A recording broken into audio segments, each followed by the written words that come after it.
telling them. Good morning, everyone. Good morning. Welcome.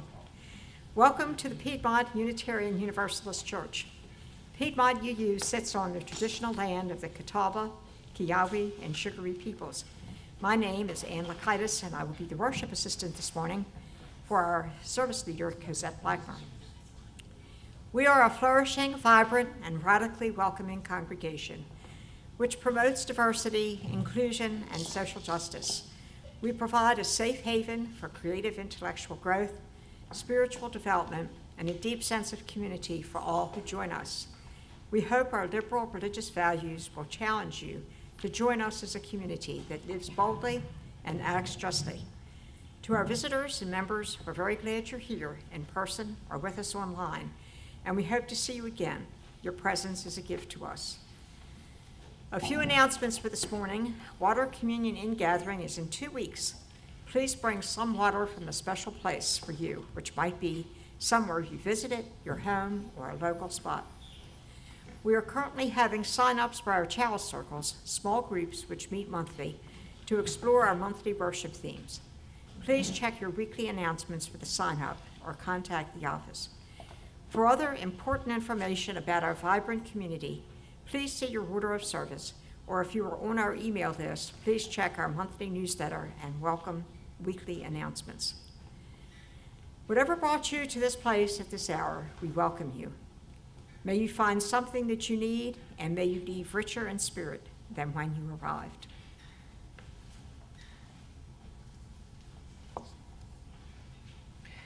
Our chalice lighting this morning was written by Marnie Singer and was found on the UUA worship web. The chalice is a container, the space where the musicians and the listeners gather. The oil is the fuel, the hours of practice and life experiences of everyone in the room. The wick is the instruments and vocal cords through which the music flows. And the flame is the music which is created, as if by magic. When the instruments are lifted, the breath is inhaled, and the downbeat is nodded. May this flame ignite the music in us all. And now please join me in singing the words to lighting our chalice, the symbol of our faith, and they are printed in your order of service.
Thank you, Perry. Thank you, Ann.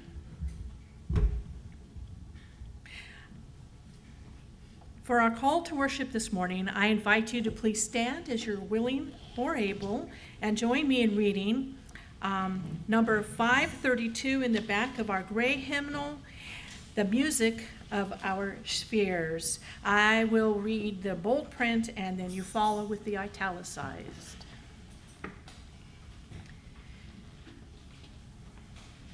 The music of the spheres. Harmonious universe like a harp. Its rhythms are the equal, repeated seasons, the beating of the heart. Day, night, the going and returning of migratory birds. The cycles of the stars and corn. Those who have been closed by day and closed up again by night. Rhythms of moon and tide, one single rhythm of planets, atoms, sea.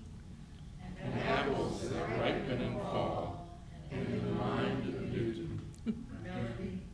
Melody, accord, arpeggios, the harp of the universe, unity behind apparent multiplicity.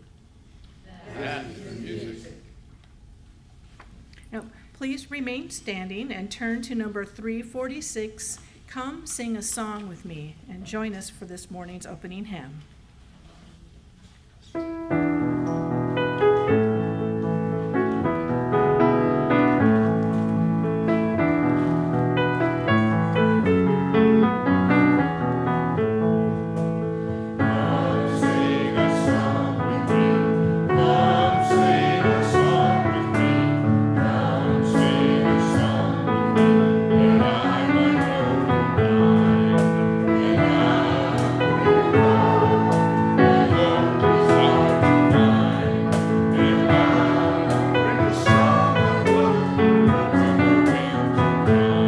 Dream a dream.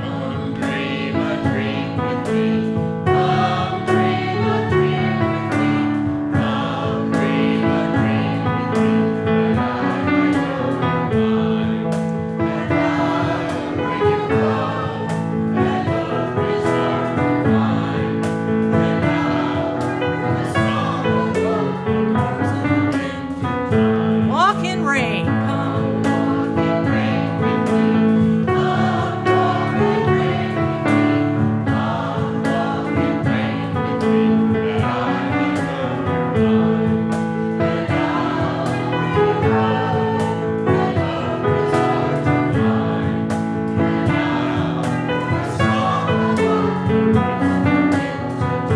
Share a rose.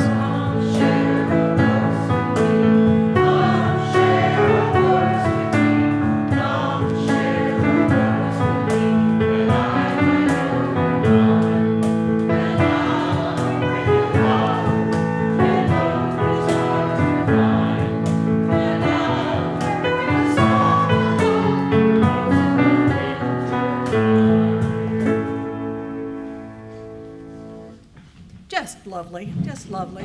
Thank you, Nami and Susan, for joining us and making that so wonderful. Instead of a story for all ages this morning, Alan is going to treat us to a song for all ages. The name of the song is How It Is We Are Here, and it was actually composed by Mike Pender.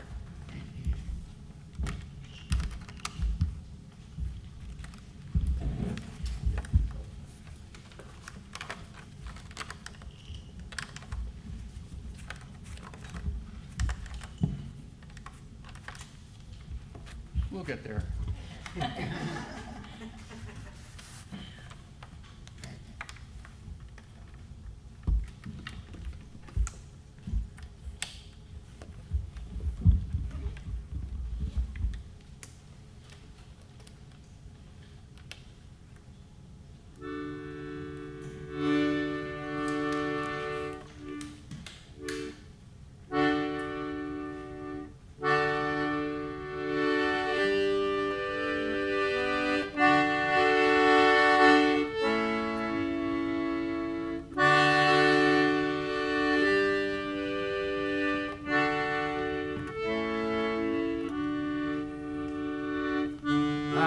blessed we are here. In this path we walk, in this world of constant fear, filled with empty talk.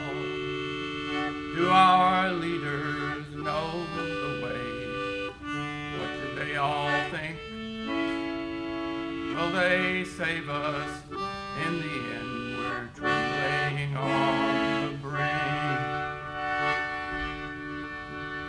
Men's mighty mind machines digging in the ground, stealing rare minerals where they can be found. Concrete caves with iron doors bury it again, while a starving, frightened world fills the sea with grain.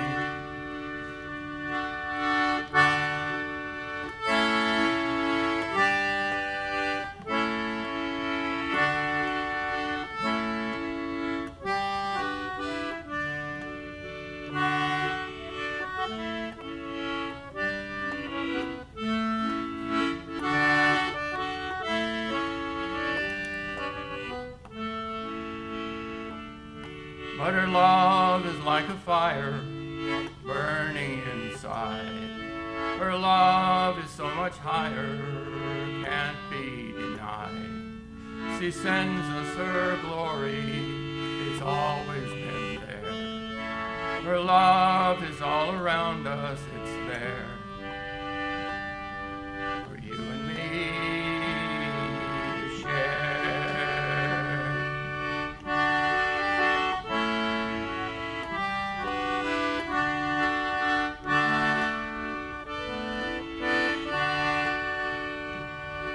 Her love is like a fire burning inside. Her love is so much higher, can't be denied. She sends us her glory, it's always been there. Her love is all around us, it's there.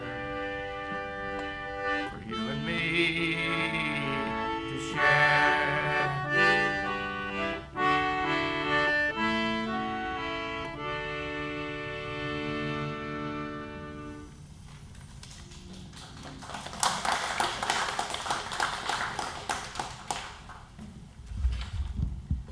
Thank you, Alan.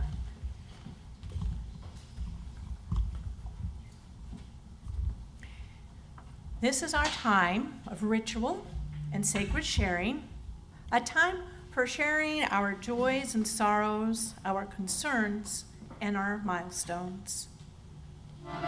First, this week, we light a candle for everyone impacted by the fire in Hawaii and those whom were impacted by the storm in the southwestern part of the U.S. We light a candle for everyone impacted by the repercussions of climate change. We light a candle for students, teachers, and school employees that begin their new school year this week in Mecklenburg County.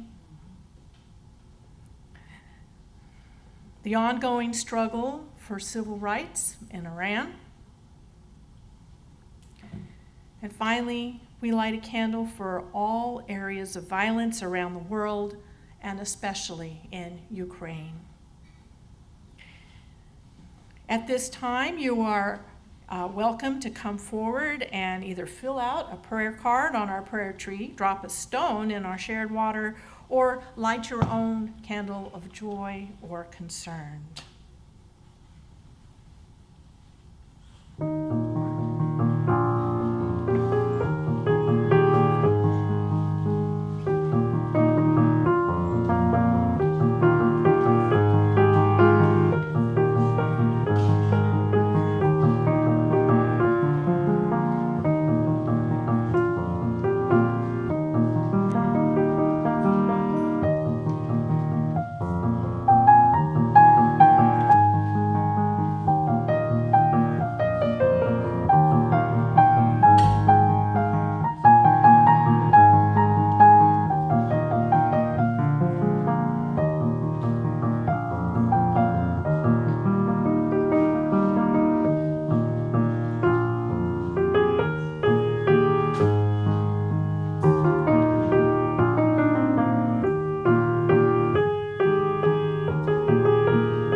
now we light a few more candles for those things that we hold in our hearts that remain unspoken, and for those joining us from elsewhere to honor what is in their hearts as well.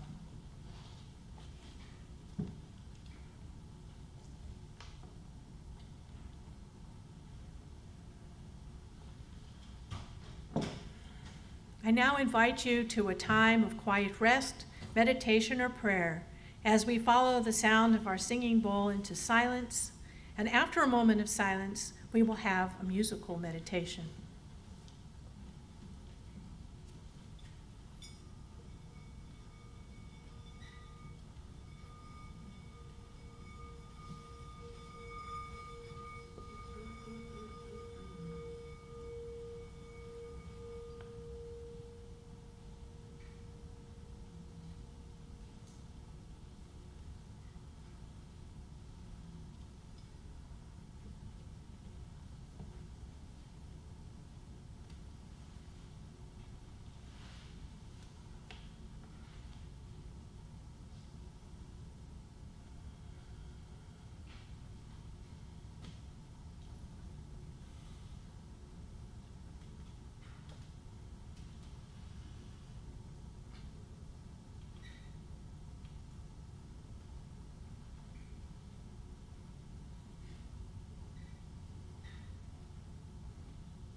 Our wisdom reading today is an excerpt from Sacred Sounds, Magic and Healing Through Words and Music by Ted Andrews.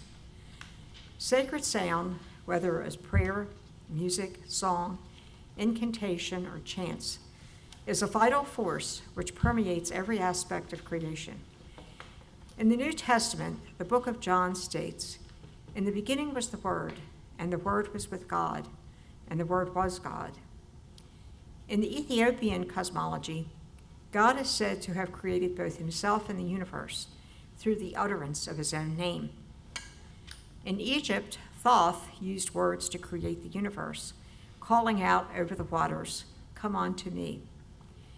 Even in the early Babylonian cosmologies, the gods mothered by Tiamat in, the waters of life did not emerge as beings until they were named. Sound has always been considered a direct link between humanity and the divine.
let's go down, come on down. Come on, brothers, let's go down, down to the river to pray. As I went down to the river to pray, studying about that good old way, and who shall wear the starry crown, good Lord, show me the way. Oh, fathers, let's go down, come on down. Oh, fathers, let's go down, down to the river to pray. As I went down to the river to pray, studying about that good old way, and who shall wear the robe and crown, good Lord, show me the way. Oh, mothers, let's go down, come on down, don't you want to go down? Come on, mothers, let's go down, down to the river to pray. As I went down to the river to pray, studying about that good old way, and who shall wear the starry crown, good Lord, show me the way. Oh, sinners, let's go down, come on down. Oh, sinners, let's go down, down to the river to pray. As I went down to the river to pray, studying about that good old way, and who shall wear the starry crown, good Lord, show me the way.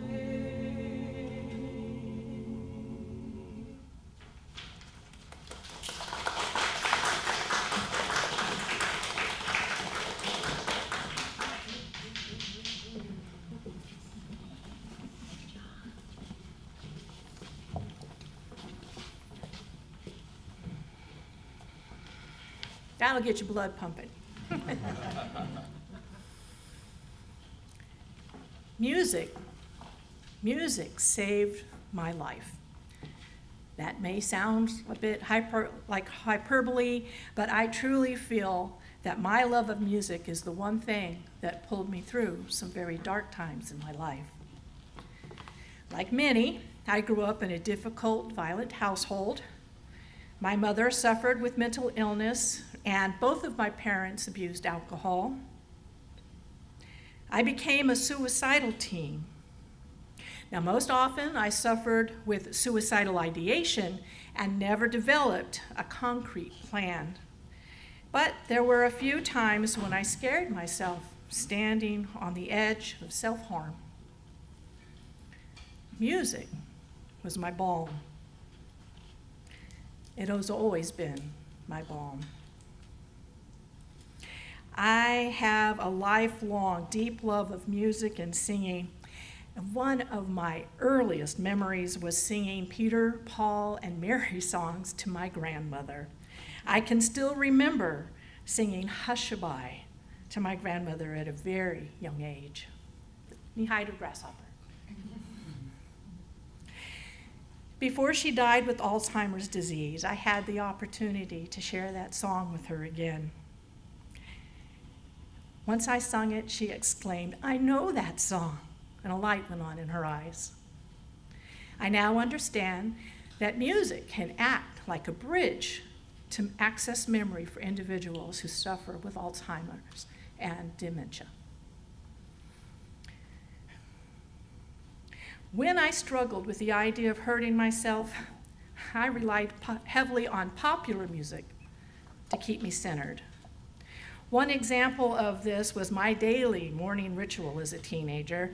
I am sure many of you remember when the local FM radio stations would play the same short set list of songs over and over and over. I believe a lot of them still do. I learned that KCBQ, my favorite local station, played a particularly favorite song of mine at just about 6:30 every morning. I would set my little digital alarm clock radio to go off just before the song would be coming on. And I wouldn't get out of bed until the very last chord was struck on Hotel California by the Eagles. And that was when they played the song to the very last chord. I had learned to escape into music, and I often thought I was using music much in the same way that my family abused drugs and alcohol, sort of like an addiction. I would tune out from the world as I spun LPs, for those younger people here, long play records on my turntable. I spent any extra monies I had to buy new record albums. I hung out at the local Tower Records wearing my roller skates. It was the 70s in Southern California after all. And I sang. I sang a lot. I still do. When I'm happy, I sing. When I'm sad, I sing. And even when I'm angry, I sing. Now, my father began a long journey building his life anew after leaving my mother. One tenet that he learned and then taught me was that thoughts manifest. He said that what you believe and think to yourself and about yourself will eventually come to pass in the physical world. Further, he said that when those thoughts are spoken aloud, that gives them more power. Now, I generally agree, and I would add that vocalizing those thoughts with a song, notes, rhythm, melody, give those words even greater power still. I consider this sort of a call to sing your prayers, if you will. So, rhythm, melodies, and harmonies that were being played on those popular songs that I was listening to may have been more than a distraction. The rhythm may have helped to ground me and keep me in my physical body, keeping me in this present moment. The melodies and harmonies, especially the harmonic qualities of Glenn Frey and Don Henley, may have actually helped to heal some of those tattered and torn pieces of my spirit. This idea is supported by Ted Andrews in the book Sacred Sounds. Anybody interested in exploring this a little bit more? I have a copy of it here near the podium. And read a little excerpt from that book earlier. The idea is that rhythm, melody, and harmony are principles that all ancient societies taught regarding sacred sound. And he states, rhythm could affect changes in physical states, melody could affect changes in emotional and mental states, and harmony was capable of lifting the consciousness to a spiritual level. Rhythm is the pulse of life, and it affects all physical conditions. Rhythm can be used to restore normal, healthy pulse within a person, and hearing melody is one of the best ways to relax. It is through harmony that the power of our individual energies can link with the energy of the divine, end quote. As an adult, my spiritual development began to soar as I started practicing my current path, earth-centered spirituality. One of my favorite aspects of this journey is the use of drumming and song, often at large gatherings like the Free Spirit Festival that I was just at earlier this month. There are nightly bonfires that attract strong drumming, and this encourages song and dance. One of my all-time favorite life moments, that I call an aha moment, occurred to me while dancing around one of these fires.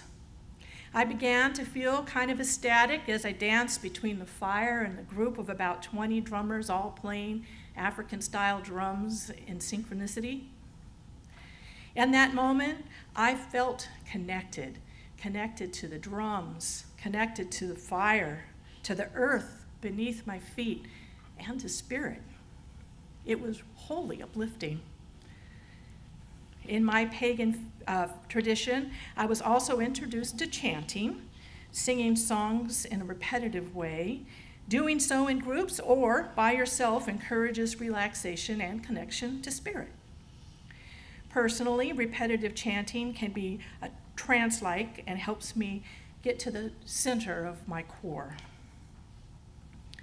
As I continued with this practice, my voice became stronger and I began to become more balanced and centered. The lyrics of these chants are often often focus on self-empowerment and are life-affirming. Repeating them then becomes sort of a mantra or meditation. In the right environment, these chants can be very uplifting and fill a person with joy. Many pagan traditions utilize chanting and song to create change. Drumming, toning, and chanting are used to clear and cleanse space from all negative energies. They are used as a tool in healing, and music can also be used to raise and direct and strengthen power of individuals, a community, or the world. And so my father was right. Thoughts have power. Thoughts matter. Words have power, and words matter. And singing your words has power. Songs matter. Music matters. Now, please allow me to share a chant with you that, with the help of Susan and Nami. I have been singing this chant for a little over 30 years, which is much longer than I've been a Unitarian Universalist. Imagine my joy when I found it in one of our hymnals. It's number 1069 in our teal hymnal, a traditional Navajo prayer, Ancient Mother. I hope that this brings you all a bit of joy.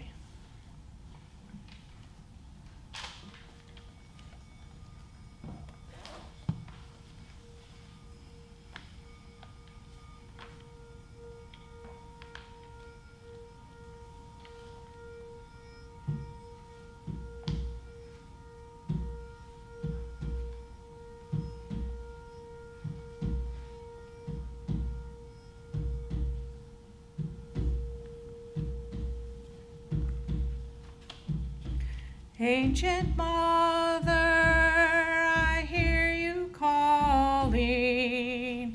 Ancient Mother, I hear your song. Ancient Mother, I feel your laughter.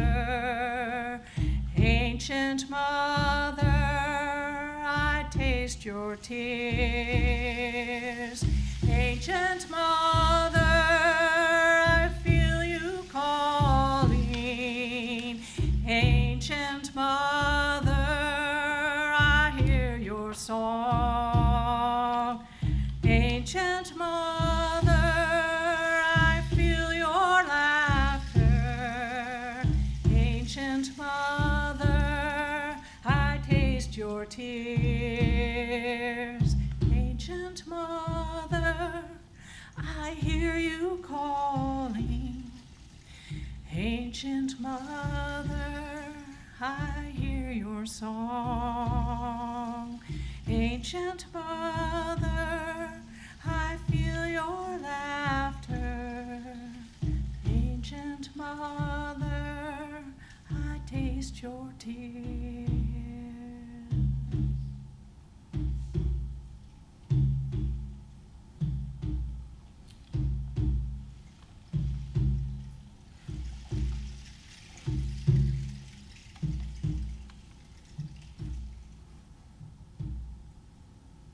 Thank you. Blessed be.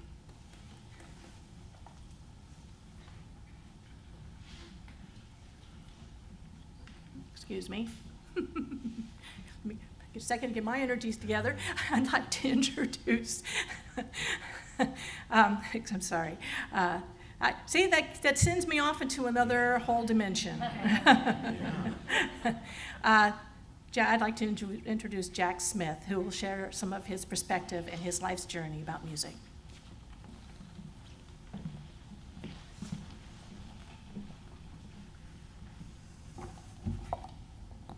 morning. Thank you, Cosette, for sharing that with us. It was truly inspirational. And a sacred part of our Unitarian Universalist faith is the freedom to pursue our own spiritual path, and to do that with the support and encouragement of our faith community. Moments like this morning, or where spiritual paths are shared, are vital to this belief. Music and singing are part of my spiritual practice. Even though I don't have a trained voice, I love to sing. It brings me joy. Whether singing in musicals, community choirs, or UU church choirs, I've also found that church choirs to be a way to establish valuable connections with people with whom I share values. Apparently, my experience in this case is not unusual. Daniel Levitin of McGill University has analyzed the changes in people's brains when they sing as a group. He concluded that our brains release a chemical called oxytocin when we sing with others. Dr. Levitin explains that this is a chemical that is believed to give rise to feelings of togetherness and social bonding. He concludes, therefore, that there is scientific evidence, something that we all sort of knew, but there's scientific evidence that group singing strengthens a community. In my experience, this communal effect applies to you faith communities and not only people singing in the choir. Group singing in worship services, social justice demonstrations, congregational meetings develops important connections in the community. As I was thinking about this, a memory just jumped into my head. It was a UU community to which I belonged was having an annual meeting where a very, very contentious topic was being discussed, and it was to be preceded by a congregational vote on that topic. It was getting tense. Positions were coming entrenched.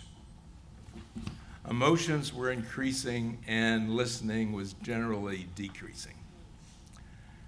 A meeting facilitation practice at this point might be to call a break.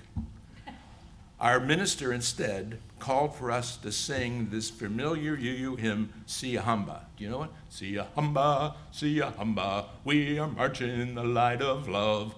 And as the verses progressed, one could feel the tension lessening, the emotions calming.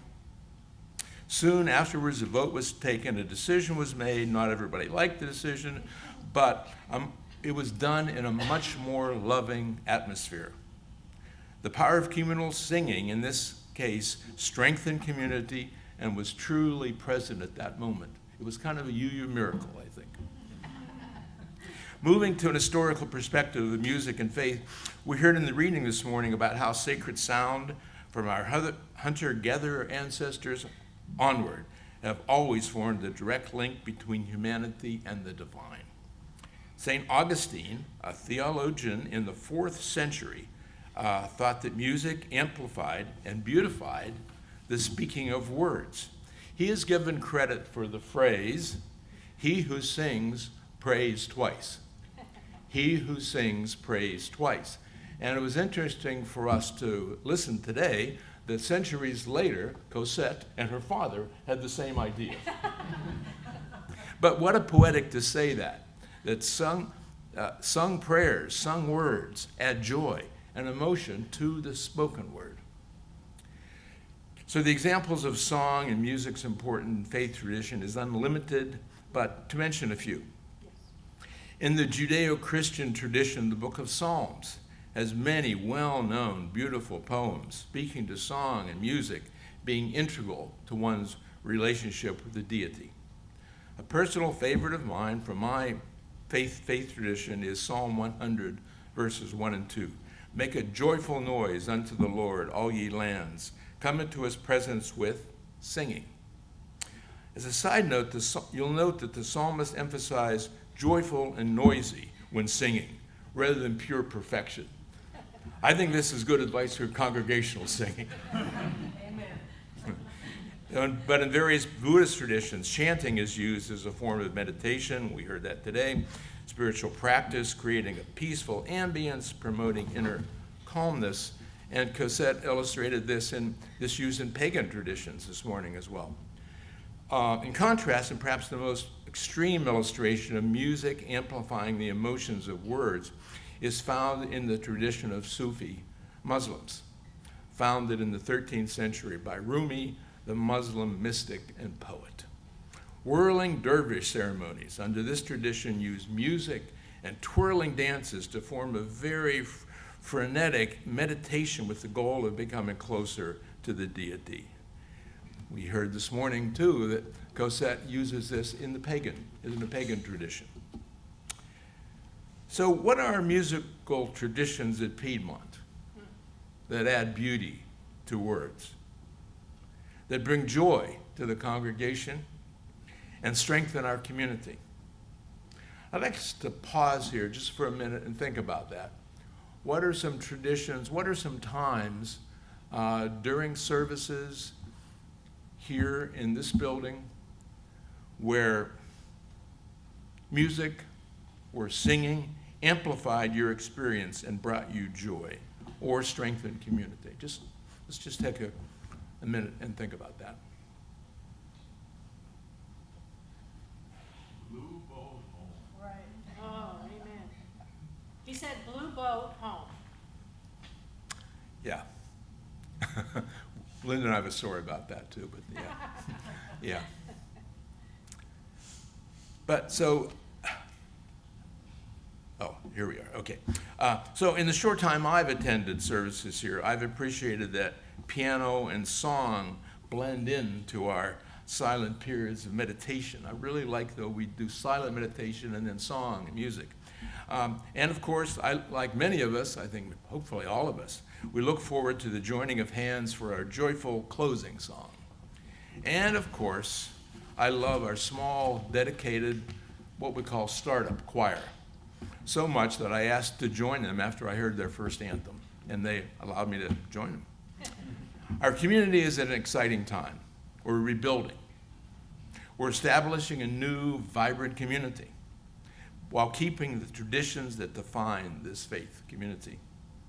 I believe that music needs to be an important part of that rebuilding. Music needs to be an important part of that rebuilding. Financial resources are necessary, to be certain. But in addition, remembering that faith communities, no matter when or in what tradition, have relied on music to bring emotion and joy, to amplify the spoken word in our services. Finally, I'd like us to take a moment for us to be grateful for music in our spiritual lives. Thankful for all the great classical composers that have composed church music, but also for the countless choir directors, pianists, choirs, chanters, drummers, flutists, musical librarians, guitar players, and yes, hymn singers that have brought beauty into the faith communities. I'll end from a quote from religious blogger Mike O'Brien. He had just visited a Trappist monastery. The monks there lived a life of prayer and song, but that was anything but reclusive. They welcomed visitors, and the visits always included music. He summarizes his visit with these words: sometimes we sing along. At times we add our own verses. Often we just listen, but we are all part of the band. So we'll have Ellen bring some more joy to us with her song.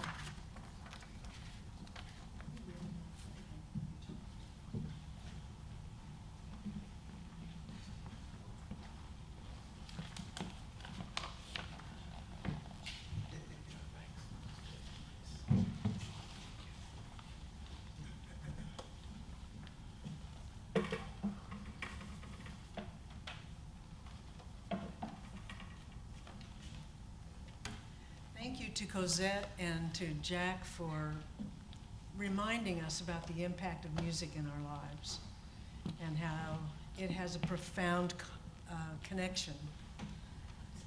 And that is kind of what brought about this song, which I wrote in December 12th, 2020, when I, like all the rest of us, were isolated from one another because of the pandemic. And that isolation was really difficult for me, as I'm sure it was for all of you. Particularly because I missed being with people, but more than that, I missed singing with people, with my choir, with all of you. I love singing the service music and the hymns together with you because it does connect us in a way that nothing else does. So that's why I felt so sad sitting in my apartment by myself with my dog. And I decided, as I usually do when I'm kind of out of balance, is to sing. And so I began to talk to myself in music, and I wrote this song, and it's about and for all of you in our Salisbury gathering and our university gathering and all of our choir. It's called Good Friends.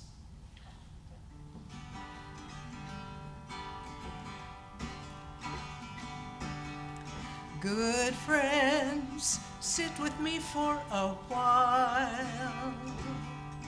Good friends, you always make me smile. You make me laugh and you cried with me when my life turned upside down. What would I do? Who would I be without good friends?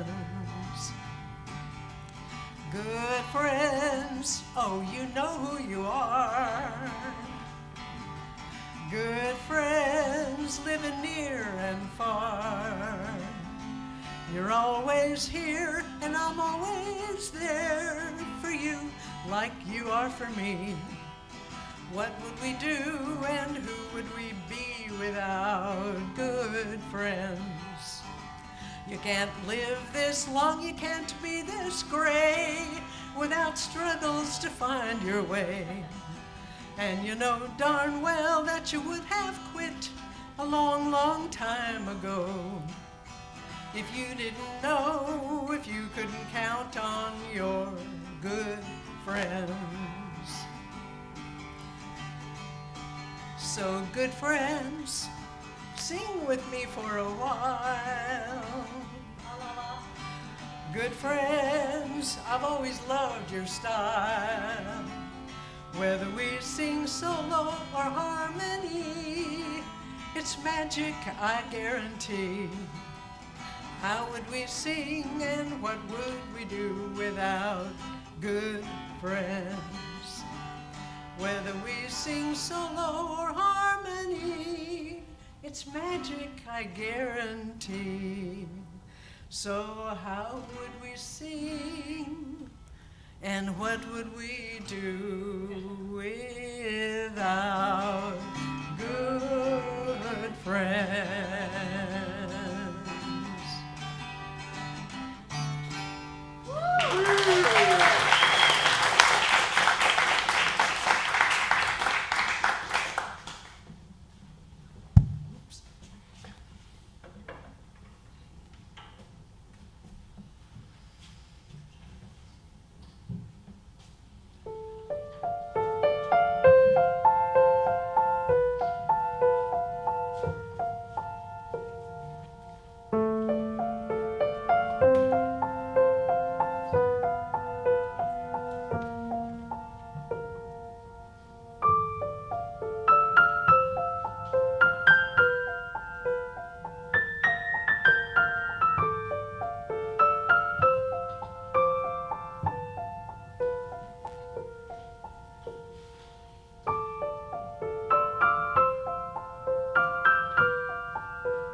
is a time for giving. Let there be an offering to sustain and strengthen this place, which is sacred to so many of us, a community of memory and of hope, for we are now the keepers of the dream. This month, we are sharing our offering plate with Time Out Youth. Time Out Youth Center offers support, advocacy, and opportunities for personal development and social interaction to lesbian, gay, bisexual, transgender, queer, and questioning youth ages 13 to 24. We ask that you place your gift in the baskets as they make their way around the room, or you may wait and drop it into one of the baskets as you exit our space. And you are always welcome to give online at puc.org or by texting PUC at the number 73256. Today's offering will now gratefully be received.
Thank you, Nami. Thank you, Susan. You could have kept that up for a while longer. I think it was just so lovely.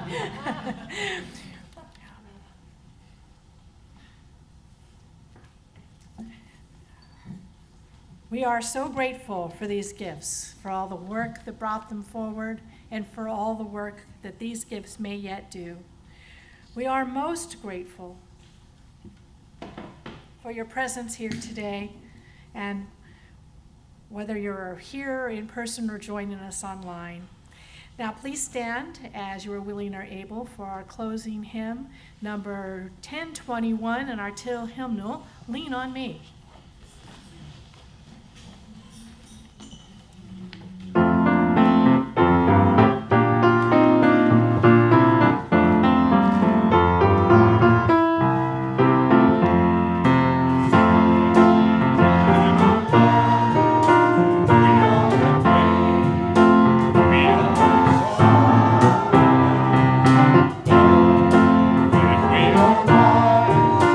We know that there's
awesome. You weren't supposed to use this to the end, but that was awesome. Before we extinguish our chalice this morning, I guess afternoon, I'd like to first thank Elaine Deck, who played for us earlier. She was the co-creator of our service this morning. She coordinated all the musicians and kept me focused. Thank you. Thank you, Elaine. Thanks to all of our many volunteers to help make every week's worship service possible, and especially to our sound tech crew this morning. You guys did a great job. And to Ann.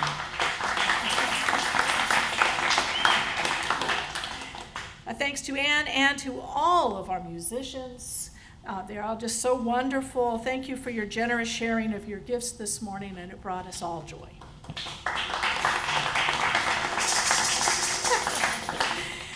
Before we leave today, we'd like to remind you to please place your hymnals back on the cart that's near the piano.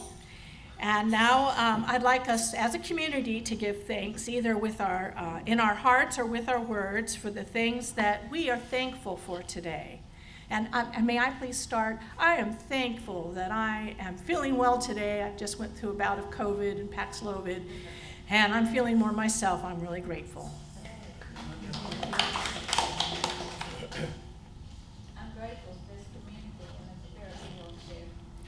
I'm grateful for the community. I'm thankful for baby Holly Boston that was born yesterday. One of my coworkers. A new baby? Yeah. Okay. I'm grateful for good friends. Good friends. I'm grateful for a wonderful trip that I took and just came back from. Grateful for traveling, being able to travel and to be able to come back home. I'm grateful for my longtime friend Gail Smith, and grateful that I made it into this area in time to sailing on me. And she took Joe and myself to the soccer game, the pro soccer game, which I've never been to, and we won. Charlotte beat LA. For those of you at home, we have a visitor this morning who one of our members brought, has been visiting and was very glad to be here, especially to sing Lean on Me. It's redundant, but for music. Gratitude for music. Amen. Amen. All right. Now for our closing blessing this morning, this was also found on the worship web. It's called A New Song, A New Harmony by Richard S. Gilbert and was adapted from Robert French Levens. By our presence here with one another, hearing the harmony that is the music of the spheres, may some of the harshness and discord of our lives be transmuted into music. A new song in our hearts may there be, and a new harmony in our beings, so that we shall return to our several duties with fresh courage and with eagerness and with rejoicing.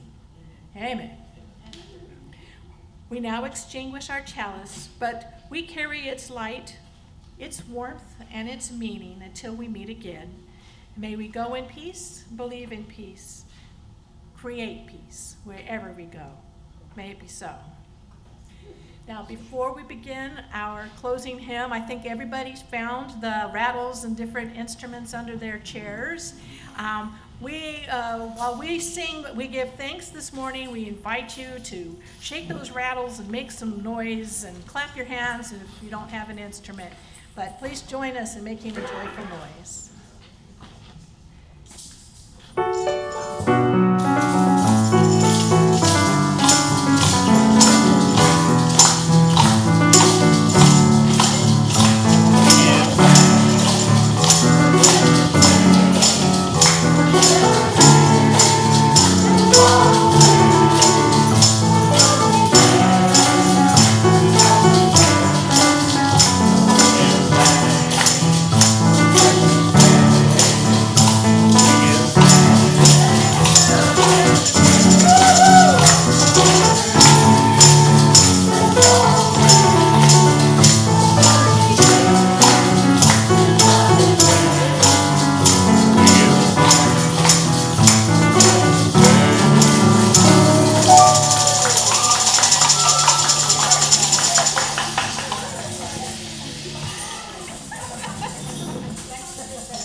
birthday, Joe.